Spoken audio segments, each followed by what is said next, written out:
My partner and I struggled with intimacy for over a decade, and in that time I learned a lot of reasons as to why I was struggling to enjoy intimacy. In this video, I'm going to break down the 11 reasons that I discovered that were really blocking me from being able to connect with my partner. If you want more videos like this, please give it a like and also be sure to subscribe. I help couples and women navigate ongoing intimacy struggles in long-term loving relationships, and I'd love to be able to support you. The first reason is not understanding or knowing my needs, understanding how I wanted to be touched, what my body wanted, what I could even be asking for. I mean, I wasn't enjoying what I was doing, and I think oftentimes I was maybe trying to model what I saw on TV or saw on porn or what I thought someone else wanted for me, and I was very much not tuned in to what my body actually needed. The next reason kind of piggybacks off of that is ultimately, I didn't have a voice to be able to speak my needs when it came to intimacy. So even though I started to learn along the way what are some of the things that my body needs, I really struggled to be able to voice them, or even the thoughts that might go through my head in those intimate moments of corrections or, oh, I wish they would do this or that. I would never voice those. And so I really didn't have a voice when it came to intimacy or the ability to speak those needs. I think a lot of that comes from one, lack of education about our pleasure. Number two, for me, childhood sexual abuse, also early shaming of intimate desires as well. So even though I was a confident person and I was able to use my voice and speak up for myself in every other context, when it got into an intimate setting, I seemed to just totally lose that ability.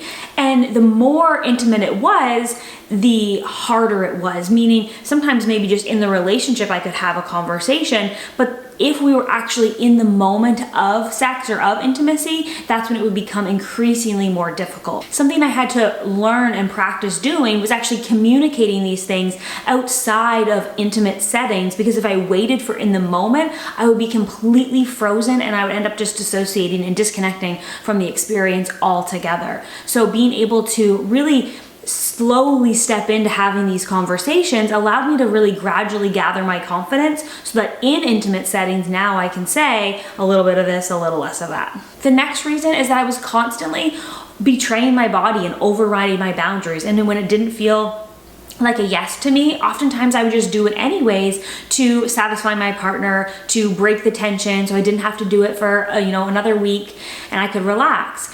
And the reality was that was creating a really negative cycle of betrayal, one within my relationship as well with the connection to my body. So of course I didn't know why I wasn't enjoying it. So it felt like if I didn't say yes now, well, I'm not gonna enjoy it in a week from now or a couple days from now. So I might as well just do it now. And sometimes I felt like, oh, maybe if I just get into it, then I'm gonna enjoy it. But doing that for over a decade and really starts to build up resistance to your partner, to intimacy altogether, and it really creates a betrayal relationship with your body. And ultimately that just continued to further my lack of desire and my enjoyment of intimacy and further the resistance of wanting to change it. Another reason that I struggled to enjoy sex was that I often had pain or discomfort before, during, or after.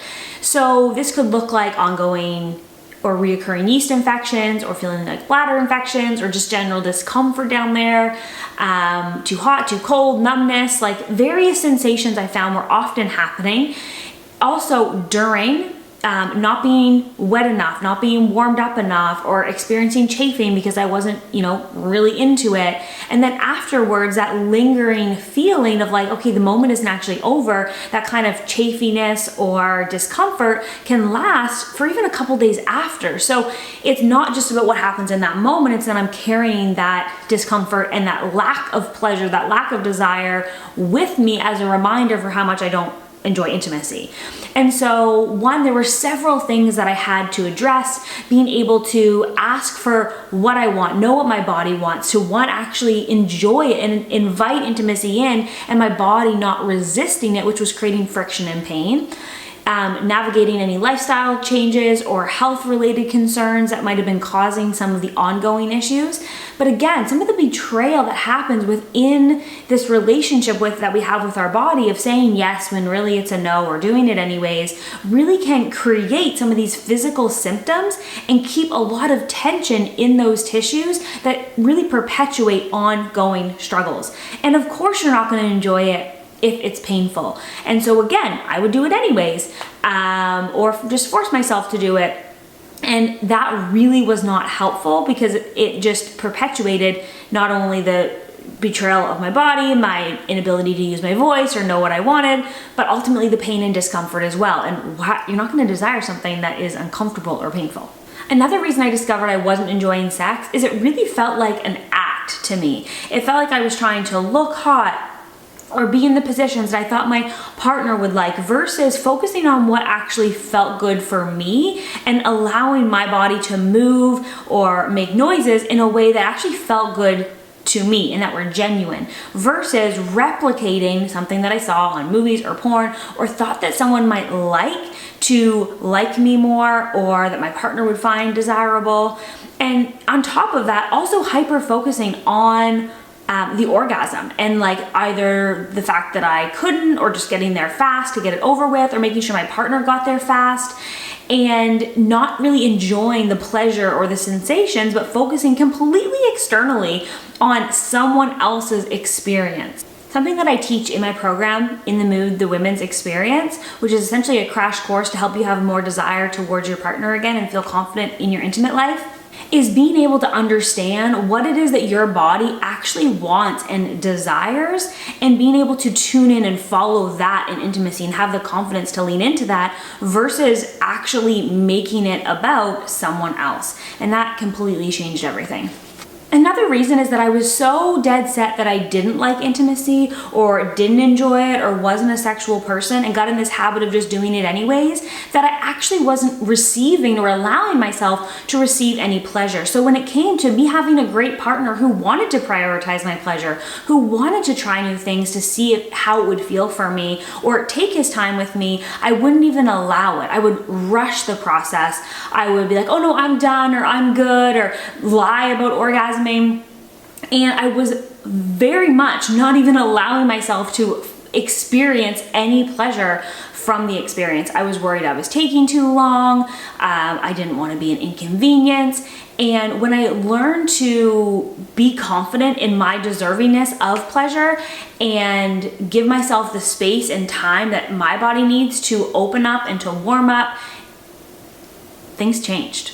Almost every woman that I work with has this feeling of like they're rushing through intimacy and they're not really letting their partner like get too intimate or too close or too connected. It's when you struggle with desire or enjoying intimacy, what tends to happen is you kind of just like want to get in there and get it done and check the box off, which of course does perpetuate the issue and the challenge. When it came to rushing my body to kind of be somewhere that it wasn't, part of that education that was missing as well is how much time it actually takes for women to become fully aroused. And my expectation, again, from what I saw outside of me, was that I should be just ready to go. But the reality is for women to become fully aroused, it can take 15 to 45 minutes. And the reality is intimacy and sex is often over for people within a couple of minutes. And so if you're having sex that's, these short little bursts, it's like I was trying to do that because I just wanted to get it over with, but the reality was I was not even able to taste or get in touch with my pleasure or my enjoyment or my true desire because of how fast-paced everything was moving and how much I was rushing it, and my lack of knowledge as to like what could we even do in that time, because just like doing penetration for 45 minutes isn't going to get you in the mood. So what are the tools or the practices that we can do to really enjoy that space together, to open up, to feel wet, to feel open, and be ready for sex or intimacy and to act that you're actually going to enjoy. So again, just that lack of education was so massive. Another reason that I discovered I wasn't even allowing myself to get in the mood because I was blocking out all forms of intimacy. I really avoided physical touch, hugs and kisses and cuddles and laying in bed together, going to bed together, being naked in the same room, showering together, all of the various playful activities that could stimulate connection, make us feel closer. But I was always so protective because I didn't have a voice. I felt like I didn't have the ability to hold my boundaries, to say no, to know what my body needed. So all of these things were happening and I didn't know how to navigate them. So instead of wanting to put myself in those vulnerable situations, I would actually just avoid them altogether. And so I avoided the touch, I pulled away from the touch, and ultimately that changed our relationship dynamic from a place of like playfulness and curiosity and where love and connection and desire can be cultivated to a place of made intimacy and sex very transactional and very much like we're either touching or we're not. And so that had to be something I had to grow into, that we had to create exercises and boundaries around so I could feel safe. Because I also felt like oftentimes, because my partner was starving for intimacy so much, it felt like every one of those touches or kisses or cuddles or hugs always felt like it had to lead to somewhere. And we really created this negative cycle where I couldn't even trust him to touch me, even if that wasn't his intention or desire. I always felt immense pressure. And so that was something that we had to navigate to make sure that we could have just intimacy, non-sexual intimacy, non-sexual touch, so that I could feel safe being touched by my partner. And that is going to create more safety inside the bedroom as well. Okay, this reason to me is really a lack of education. Now, we often assume that wetness means desire. Now, it can and it can't. Someone could be really wet and not have desire and not actually be turned on. Someone could be not very wet and have a lot of desire and be really turned on. And so this is just a lack of education on my part, but I found I was always felt like I was pushing or rushing my body and being like, oh, I'm not wet enough, I'm not turned on enough. I think that was a part of the performance aspect of wanting to like show them that I was turned on or something. But it ended up putting pressure on my body, and I just wasn't understanding that if, hormones might have been off, or stress, or dehydration, or so many various factors can contribute to wetness. Also, not having a voice, not being able to ask for what I wanted, and also having ongoing, pain and discomfort. Several reasons I was very resistant to use lubricants, and that's something that I just really avoided. I felt like it was like cheating, or I didn't want to like ask for that, or I felt like he might be insulted. Again, not being able to stand up or ask for the things that I wanted or advocate for my body. And so I found there was often a lot of like embarrassment and pressure that I put on myself for my body to also do these sort of tricks or performances when it came to my actual wetness. Still to this day, sometimes I need that reminder to slow down, which is why I have become completely obsessed with the Bijou Indiscreets line called Slow Sex. It's a line of intimate products, lubricants, lotions, oils that helps to remind us and our partners to, one, take things slow, enjoy the journey, like use some of these yummy products that, one, help to remind us to slow down, and two, help to enhance our experience and give our body a little bit of support and assistance that it needs. A little trick that I started doing so that I could stop worrying about wetness is that before I started to even engage with my partner, I would often use lubricants or use some of these oils on different areas of my body to help feel more slippery, more open, more juicy, so that my brain wasn't telling myself to get somewhere, and I could just enjoy the process knowing that there was like slip and slide happening. So the products that I totally love are from Bijou Indiscreets. I'll link them below. The next is a complete game changer. When I've talked about it on TikTok, it has gone completely viral and people are like, me too, me too, me too. So I hope you can relate to this one. But I have what's called passive desire, meaning that I don't just walk around my everyday life being like ready to go and turned on. So something has to activate me. I'm more in a passive state. I need to either activate myself or something kind of brings on or about desire. Now, I used to think I was never in the mood, but what was actually happening is I was passive in my desire. And so I had to learn what are some things that I could bring into my life that it could help me to live more actively. I also started to understand that when my partner would say, hey, you wanna fool around, you wanna have sex, are you in the mood? And it just felt like a no to me, that didn't mean that it was actually a no for me, that I was just reacting to my passive desire. In this moment, no, I'm not in the mood. I still, to this day, a little bit more, but still my default mode, I'll say, is walking around in a passive state, meaning not turned on. So at this point, when my partner says, hey, are you turned on or in the mood? One, I have my voice, I have the confidence of knowing what it's gonna take for me to get there, and knowing that it's a good and a healthy place and a place that I want to move to, but not shaming myself for not feeling like a yes right now and I can bend over and I'm wet and I'm ready to go, but instead like, oh, I'm not in the mood right in this second, but I could be, or I am desiring connection, because oftentimes I wasn't in the mood, so to speak, but I was craving closeness and connection, which is really ultimately the same things on the path, if that makes sense. You're just kind of asking for different things, but you're both looking for connection. And so once I discovered that I was passive in my desire, I was able to start to understand, okay, I'm not, when he might initiate and I want to pull away, it's because I'm not activated yet.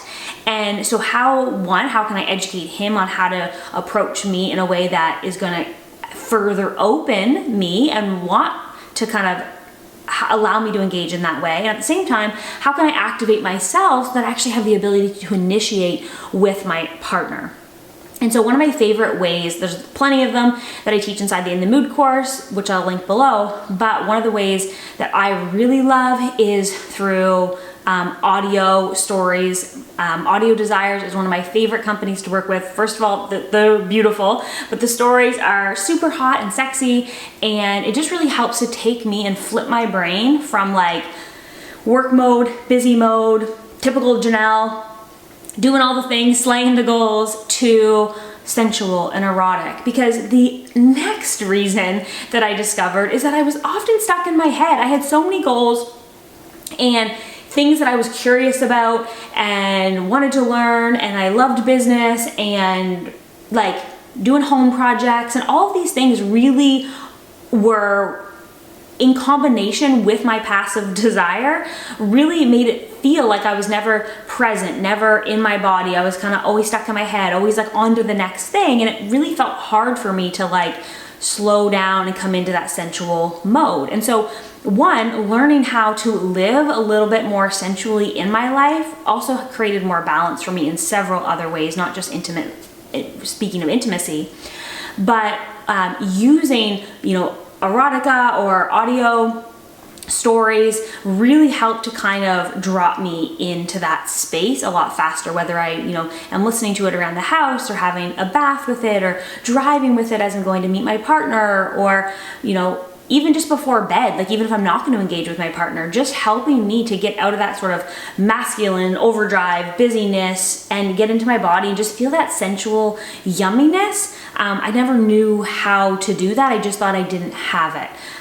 But there's several tools and tricks that you can use as someone who's, busy, a goal-getter, A-type personality, who's passive in their desire, to really help to live more actively and to get into that state a lot more easily. Because I didn't know that I had passive desire, I would kind of wait for my partner to turn me on as if it was their responsibility. I kind of thought, oh, I must not be attracted to them, or they're not doing it right. I never really understood that, one, I was passive in desire, so it's like I needed to be activated, and I needed to find the ways that were going to work for my body, because one, he was also just doing what he saw on TV or porn, or how he activates himself, which seemed to be a lot easier. And the reality is my body was working completely differently. So us learning a completely different approach to how we initiate and how we engage was absolutely crucial. A reason that I often forget about now, but was so prevalent at the time, was shame around my desires, whether they were a little kinky or a little unconventional, or in my mind out of the norm, or it just felt like I really didn't understand myself erotically, And I definitely wasn't able to share that to my partner. And it felt really conflicting after you've been with someone for so long and then you learn about desires that you have, that like it's almost like you're like have been lying to them, which isn't necessarily true at all. Sex and intimacy and our desires and our turn-ons evolve and change over time, which is something that we kind of stopped exploring. It's kind of like, oh, you know someone, but that's not the reality of intimacy and sex at all. And so as I was discovering the things that turn me on or that interest me, I felt like I had been blind to myself and to him. And it felt really difficult to kind of bring these desires about. Also having experiences of being shamed early on in childhood or in like adolescence for different desires or things that I was curious about made it really difficult to bring those up to my partner. Something that I learned is that you can't selectively numb or suppress desire. Meaning if I'm holding these desires and interests away and the things that I'm curious about, but at the same time wondering where my desire is and why I'm not enjoying intimacy, like we shouldn't be wondering because they're one and the same. And so you can't selectively numb, you can't selectively kind of block out. If you're blocking out the things that you desire and being able to really own those and share those with someone in your life, ultimately you're blocking out and you are potentially blocking out all your desire. What's always felt really interesting for me is for a lot of the time that we struggled, I really felt like the childhood sexual abuse I experienced as a kid was the reason that I was experiencing all of this struggle. But what I discovered along the way is that there was actually a collection of several puzzle pieces that had to be brought together. And sure, there was things from the sexual trauma, triggers and things that I had to navigate and work through and discuss. However, there were so many other puzzle pieces. And once I stopped hyper focusing on kind of one thing and started to figure out what are all these puzzle pieces, how do they fit together, how can I move through them, release these blocks, and then, how do we accelerate intimacy, which is what I, teach the foundation of in the women's course, In the Mood, that I'll link below. It's really a crash course to be able to like get a handle on what's going on, why is it happening, what are the blocks, how do we accelerate them so that I can feel more connected to my partner without pressure, without force, without overriding your boundaries, without endless therapy or conversations that don't go anywhere. So definitely check that out. And I think that sometimes we get stuck in our mind. We go, this is why, or we think this is why, and then we might try to change that and it doesn't help, or we go to therapy and it doesn't help. And in my experience of all of the women and couples that I've worked with, it is a puzzle. It is you're looking for several pieces to the puzzle and then putting them together in a way that creates healing and transformation. And so that's what I want to encourage you today with this video, to remember that we're not looking for one thing. We're not looking for one magic pill that's going to change everything. In almost every single relationship, it is a collection of things that is contributing to the outcome. Don't forget to like this video because you are not alone. There are tons of men, women, and couple who are navigating intimacy struggles and who are looking for this work, and that's going to help them find it. And be sure to subscribe and hit that bell so that you get notified when I post a new video. Make it a great day.